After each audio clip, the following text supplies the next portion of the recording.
बिस्मिल्लाहिर्रहमानिर्रहीम। Welcome back. मैं हूं आपका अली हसन चदड़ और आप देख रहे हैं HC TV।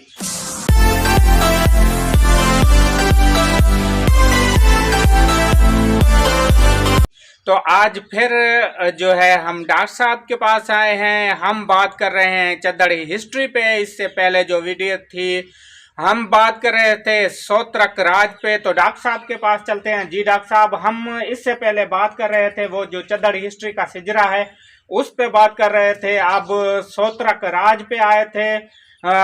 अब हमारे जो नाजरीन हैं, हमारे जो चद्दड़ बिरादरी है या जो भी तारीख से वाबस्ता लोग हैं, उनको बताएं कि जो है आगे क्या सिलसिला है उसको कंटिन्यू करें। जी डॉक्टर साहब। हम सोत्रक राज पे आए हैं। सोत्रक का मकसद है यानी बादशाही ताजों का हीरा, जैसे कोहनूर हीरा है ना, जी जी इस जी तरीके से उसको सोत्रक का मकसद ये है। बिल्कुल। सोत्रक के छोटे भाई का नाम जो था ना, ये चालक राज के बेटे थे। उसका दूसरा भाई जो था उसका नाम संगली राज था। संगली राज था। तीसरा बेटा जिसकी हाँ, ये जो जिससे कहावत है कहावत है, तो मैं उस पर बाद में आऊंगा।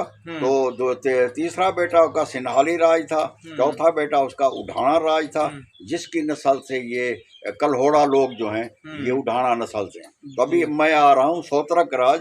ये इतनी बड़ी यूनिवर्सिटी थी, वहाँ चाणक्य भी पढ़ा था, राम जी चंद्र भी पढ़ा था, उसके अलावा चंद्रगुप्त मौर्य भी पढ़ा था। इतनी बड़ी बड़े बड़े जो लोग हैं उसमें पढ़ के आगे बढ़े। यूनान वाले फेलसोफ जो थे वो भी यहाँ से बुकरात सुकरात पढ़ गए थे, और बल्कातूस भी इधर से ही पढ़ा था।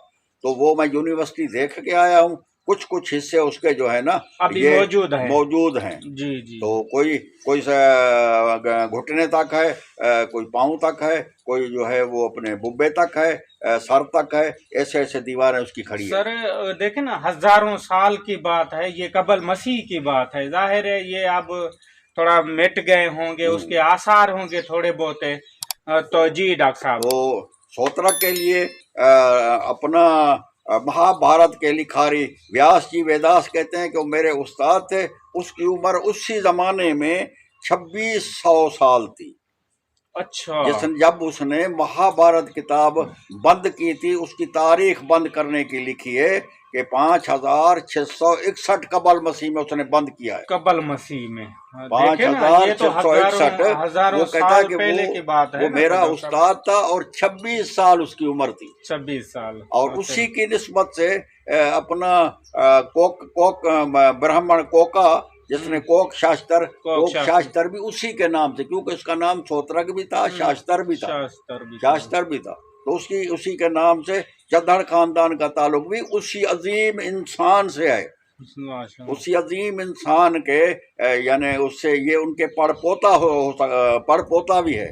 तो इसके लिहाज से उसी को बहुत औलादें हुई। एक बेटे का सोत्रक को उसके एक बेटे का नाम जो था ना सरोया राज था, जिसको सेवा राज भी कहते हैं। जिसको दूसरा बेटा उसका पुंशी राज था, जिसकी नस्ल से बूहड़ लोग जो हैं, बूहड़ जट कबीला नहीं है, जैसे उस्ताद जबल खान बूहड़ वाले। बूहड़ गेट आप मुल्तान में जाएं तो वहां पे बूहड़ गेट है, आपको मिलेगा।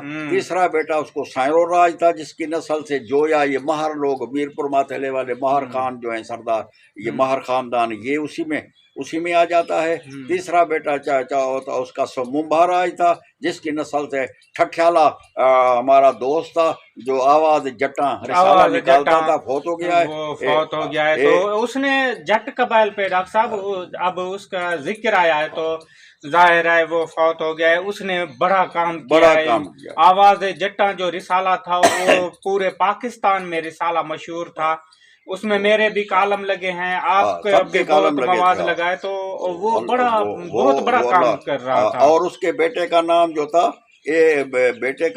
था ना अपना एक बेटे का वढोल नाम था। वढोल की नस्ल से ये बाबा बाजवा खानदान था, हरल खानदान था, जोया खानदान था। बाजवा का भी जिक्र आया है, तो मैं वो भी नादरीन को बताएं कि वो भी जट कबाइल पे बहुत बड़ा काम कर रहे हैं। बहुत बड़ा काम कर रहे हैं। वो अपना यूट्यूब चैनल चला रहे हैं जिसपे सिर्फ जट कबाइल और जो हमारे विरसा हैं, जहां भी विरसे हैं वहां जाके वीडियोस बनाते हैं।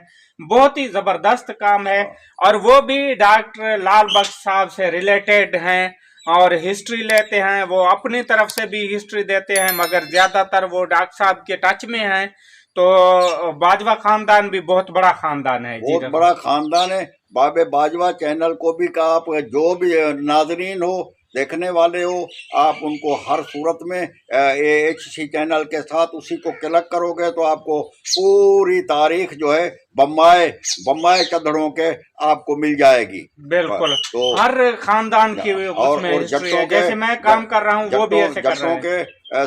किले भी उसमें हैं, उसमें नायचों के किले भी हैं, चढ़ड़ों के किले भी हैं, मलियों के भी किले हैं। जैसे रोहतास किला जो है ये मल्ही खानदान ने बनाया था।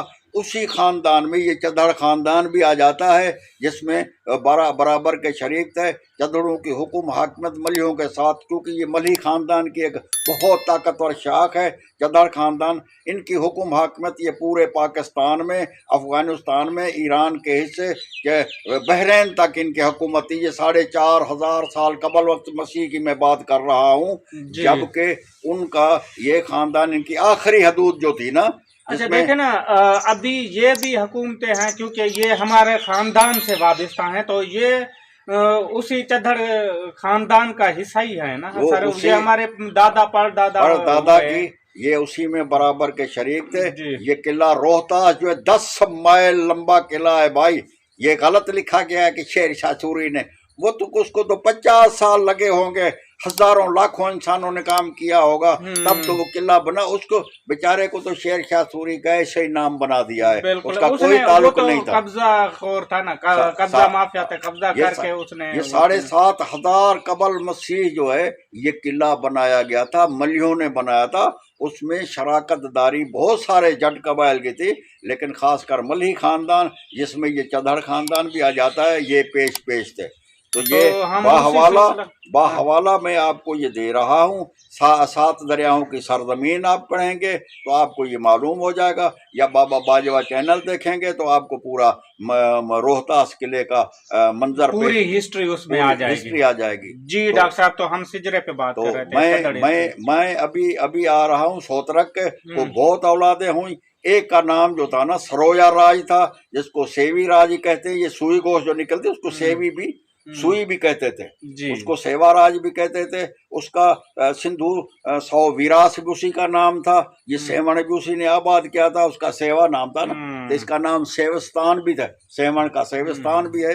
तो उस सेवा, दूसरा बेटा उसका जो था वो हिंजरा था, तीसरा बेटा डहल राज था, चीवड़ राज था, धनराज था, अपना सांसी राज था। उसके बहुत सारे औलादे हुई, लेकिन बड़ा बच्चा जो था उसका वो सोई राज था, सोतरक राज का सोई राज, सरोया राज भी आम तरह सरोया राज था।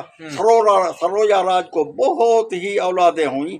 उनमें एक बड़ा बेटा जो था उसका नाम मलराज था, उसको मलराज भी कहते थे, मुलराज भी कहते थे। मल का मकसद है शेर, सिंह, पहलवान। मुल्क का मकसद है सूरज। तो जैसे मुल्तान का इन्होंने बनाया, मल्ही लोगों ने बनाया था, तो उसको मुल्तान भी कहते थे, क्योंकि उधर सूरज मंदिर, बहुत बड़ा एक मंदिर बनाया था उस जमाने में। तो मैं आ रहा हूँ मल्ही पे।